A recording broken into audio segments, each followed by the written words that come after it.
She was a mother, she was a wife, she was a friend, bludgeoned to death and left in the Potomac River. WMAR 2 News' Skylar Henry traveled out to Washington County for this Maryland mystery as state police look to find any answers into who killed Geraldine Butts. It's peaceful here, serene even. The gentle flow of this part of the Potomac can be breathtaking. But in this story, it's holding potentially the answers to a dark secret. What happened to Geraldine Butts one night in March 1983? She had very traumatic blunt force trauma to her head, using some kind of like a blunt, sharper blunt, either not a blade, but something that was sharper than just a pipe or something like that. Sergeant David Sexton with Maryland State Police is in charge of cold cases. Jerry, as she was known, was with her husband visiting friends in Boonesboro.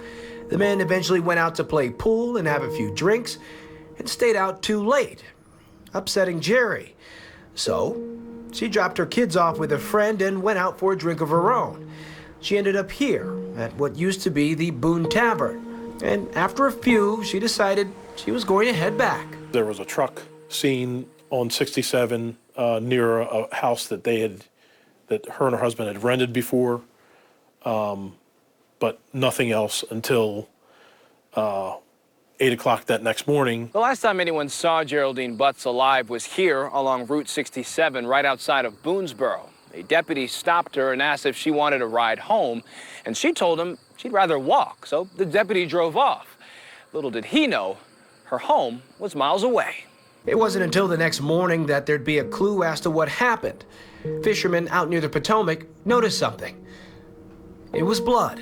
Two fishermen are walking across a little footbridge from a little tavern down in Brunswick near the Potomac River. They're walking across and they see large amounts of blood, like a blood trail leading down to the river. They don't report it right away because she wasn't reported missing until about a day later. Authorities sampled the blood. For a month, it was an all-out search for Jerry until someone noticed something wrapped around a tree a little upstream. It was her, bludgeoned to death. Crucial clues washed away. Really a lack of evidence, physical evidence for this case, with the exception of witnesses and what people saw at the bar. Leaving who killed Geraldine Butts a near 40-year-old mystery, but one that authorities want to get solved. In Boonesboro with another Maryland mystery, I'm Skylar Henry, WMAR 2 News. So if this brings back anything for you in this Maryland mystery, just pick the phone up right now, use your cell phone and get in touch with the state police right away.